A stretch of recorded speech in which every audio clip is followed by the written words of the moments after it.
Begitulah cepatnya hari itu berlalu. Hari berubah menjadi pekan, pekan menjadi bulan, bulan menjadi tahun, tahun menjadi windu, windu berubah menjadi abad.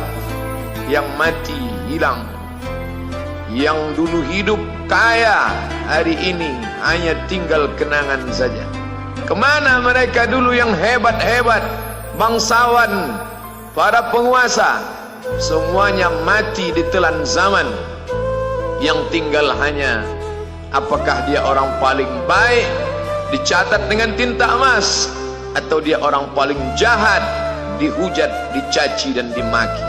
Harimau mati meninggalkan belang, gajah mati meninggalkan gading, manusia mati meninggalkan nama, nama yang baik atau nama yang buruk.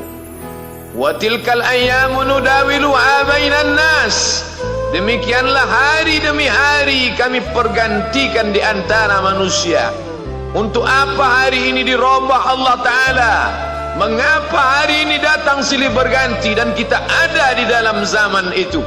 Liya'lamallahu alladhina amanu. Allah ingin menguji siapa yang imannya tetap istiqamah, siapa yang masih tetap beriman sampai hari ini. Khatib mengucapkan alhamdulillah, nikmat yang paling besar adalah nikmat istiqamah dalam iman dan Islam. Berapa banyak ketika hari berubah, yang dulunya dia adalah orang baik-baik, hari ini berubah menjadi tidak baik. Yusbihu mu'minan, pada waktu pagi dia beriman, wa yumsi kafiran, petang hari dia berubah menjadi kafir. Maka kita selalu meminta, ya muqallibal qulub, wahai engkau yang membolak-balikkan hati, tsabbit qulubana, kokohkan hati kami, ala dinik, dalam agamamu, wa ala ta'atik, dalam ketaatan kepadamu. Berapa banyak yang dulu susah melarat, miskin, untuk sesuap nasi pun sulit, tapi begitu dilapangkan Allah rezekinya, tidak menjadi hamba yang bersyukur. Dia lalai, dia sangka itu karena jerih payahnya, dia kufur nikmat Allah Subhanahu wa ta'ala. Tapi siang hari ini alhamdulillah, ada hamba yang disehatkan Allah, dia tetap bersyukur. Ada hamba yang ditingkatkan Allah rezekinya, dia tetap bersyukur. Ada hamba yang dinaikkan Allah kuasanya, dia tetap bersyukur. La in syakartum, kalau kamu syukuri nikmat itu, la azidannakum, pasti akan kutambah. Wala in kafartum, tapi ingat, kalau kamu kufur, kamu ingkar, inna azabi lasyadid, azabku amat sangat hebat, amat sangat dahsyat, amat sangat mengerikan. Berapa banyak orang di masa lalu mati dalam azab Allah Subhanahu wa ta'ala. Tapi itulah manusia, diambil dari kata nasya, lupa. Dia tidak pernah ingat apa yang pernah ditimpakan Allah kepada kaum-kaum sebelumnya. Wa ila samud akhahum salihah, kepada kaum Samud diutus Nabi Saleh. Mana mereka sekarang? Punah, musnah, tidak ada lagi di atas muka bumi Allah. Wa ila Madyan akhahum Syuaiba, kepada kaum Madian diutus Nabi Syuaib. Mana mereka sekarang? Punah, musnah, tidak ada jejaknya di atas muka bumi. Wa ila Adin akhahum Huda, kepada kaum Ad diutus Nabi Hud. Tidak satu pun ada di atas muka bumi, tapi orang tetap juga angkuh dan sombong. Memang itulah manusia yang berada di atas muka bumi Allah Subhanahu wa ta'ala.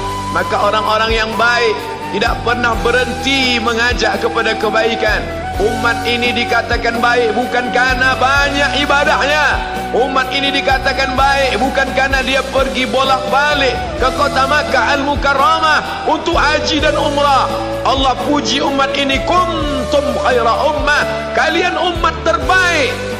Kapan? Bila umat ini disebut umat terbaik? Ta'muruna bil ma'ruf, ketika engkau sanggup mengingatkan saudaramu dalam kebaikan. Pagi ingatkan tentang siang, siang ingatkan tentang petang, petang ingatkan tentang malam, malam ingatkan bahwa esok pagi kita tetap berbuat baik. Wa tanhauna 'anil munkar, larang mereka dari perbuatan mungkar. Maka hari-hari yang sudah kita lewati di masa yang lalu, sanggupkah akan pulang kembali? Pepatah Arab mengatakan lan tarji'al ayyamul lati madat, yang lalu tak dapat terulang kembali. Apakah semua itu berlalu begitu saja? Tidak ada yang percuma, tidak ada yang gratis, tidak ada yang sia-sia.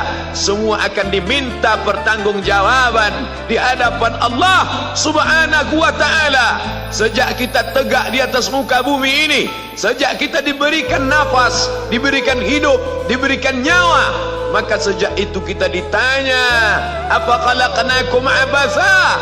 Apakah kalian kami ciptakan sia-sia? Apakah kami sangka? Apakah kamu semua menduga bahwa kami menciptakan kamu lalu kamu tidak akan kembali menghadap kami? Semua akan diminta pertanggungjawaban di hadapan Allah Subhanahu wa ta'ala. Tidak ada kata yang dapat terucap dari lidah orang beriman selain ucapan astaghfirullahaladzim. Ampunkan segala dosaku di masa yang lalu. Aku lalai dan lupa ya Allah. Kami termasuk orang-orang yang menghilangkan usia kami ya Allah. Kami tak tahu ke mana umur kami selama ini. Berapa jam untuk perbuatan dosa, berapa untuk perbuatan maksiat. Padahal ketika tiba masanya, kami semua akan menghadapmu. Dan pada saat itu semua akan dihitung menit demi detik. Detik semuanya tak ada yang dapat dari luput panggilan Allah Subhanahu wa ta'ala. Tidak ada yang lepas daripada pengawasan. Inna alaikum lahafizin. Bersama kamu ada malaikat hafazah kiraman mulia, katibin mencatat, ya'lamuna ma taf'alun. Dia tahu semua yang kamu lakukan.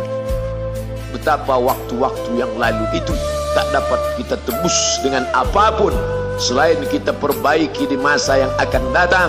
Tingkatkan kualitas salat berjamaah, tingkatkan membaca Al-Quran. Andai usia kita sudah lanjut, tak dapat kita jemput, maka kita didik anak cucu generasi akan datang menjadi generasi yang Qurani dan Islami. Sab'atun yudhilluhumullah, ada 7 di antara yang dapat naungan Allah. Yauma la dhilla illa dhilluh, hari itu tidak ada naungan kecuali naungan Allah Subhanahu wa ta'ala. Di antara yang mendapat naungan itu adalah syabun, anak muda, nasya'a fi ibadatillah, anak muda yang tumbuh beribadah kepada Allah Subhanahu wa ta'ala. Andai masa muda kita penuh dosa, andai masa muda kita penuh narkoba, andai masa muda kita penuh zina, wal iyadzubillah wa na'udzubillah, jangan sangka Allah tutup pintu taubat. Innallaha la yaghfiru ayyushraka bihi. Allah tak terima taubat orang yang mempersekutukannya. Wa yaghfiru ma duna dzalika liman yasha. Tapi taubat selain itu diterima, dibukakan Allah Ta'ala. Mari perbaiki anak menantu, cucu, kawan, sahabat, andai talat, ajak ke jalan Allah Subhanahu wa ta'ala. Itulah salah satu memperbaiki yang masa lalu, kita perbaiki di masa yang akan datang. Di antara tujuan Allah mengapa dia buat kita masih hidup di akhir tahun ini, liya'lamallahu allazina amanu. Allah menguji siapa yang masih tetap dalam istiqamah iman dan Islam.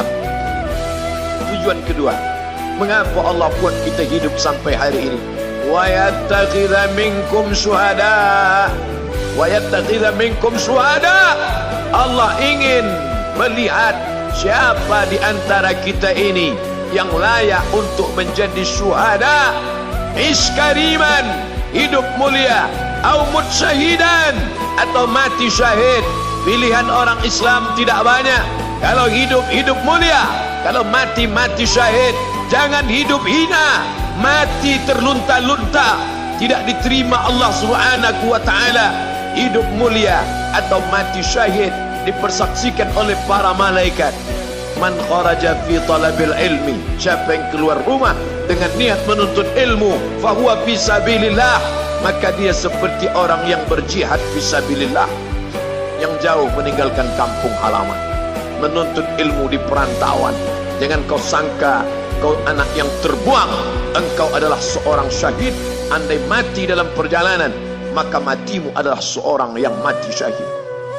Mencari rezeki yang halal, meninggalkan anak dan istri, demi untuk memberikan nafkah, menjaga diri dari riba, menjaga diri dari haram, menjaga diri dari syubhat. Ditinggalkan anak yang masih kecil, istri yang memerlukan kasih sayang. Kutinggalkan kalian bukan karena hawa nafsu, tapi ingin mencari yang halal. Tetesan air mata, penuh keringat dan kerinduan, munajat di tengah malam, dibayar Allah Ta'ala dengan tetesan darah seorang syahid. Man mata duna malihi, siapa yang mati membela kehormatan hartanya, fahuwa syahid, maka dia mati syahid. Betapa seorang yang susah melarat hanya untuk menjaga diri dari yang haram dan syubhat, Allah muliakan dia. Inna akramakum indallah, yang paling mulia di antara kamu di sisi Allah, atqakum, yang paling takut kepada Allah. Ramai kita di rumah Allah ini, yang paling kaya kah yang paling mulia? Tidak. Yang paling ganteng dan paling hebat kuasanya kah yang paling mulia? Bukan. Yang paling berilmu, buya, kiai, ulama, apakah dia yang paling mulia? Tidak ada jaminan. Tapi yang paling takut kepada Allah Subhanahu wa ta'ala, takut terjerumus dalam riba, takut terjerumus dalam syubhat, takut makan haram, sehingga dia biarkan dirinya dalam kesusahan, susah dalam pandangan manusia, melarat dalam pandangan orang kaya, tapi hidup mulia dalam pandangan Allah, para malaikat, nabi dan rasul. Hari ini orang itu dikatakan bodoh, hari ini dia dikatakan goblok, hari ini dia dikatakan kamu tolol sekali. Mengapa tidak kamu pakai kekuasaanmu? Mengapa tidak kamu pakai kesempatan? Hidup hanya sekali, pakailah sesuka hati. Tapi dia takut kepada Allah Subhanahu wa ta'ala. Pagi dan petang dia katakan, Allahumma ajirna minan nar, Allahumma ajirna minan nar, Allahumma ajirna minan nar. Selamatkan kami, aku, istriku, anakku, keluargaku dari api neraka ya Allah.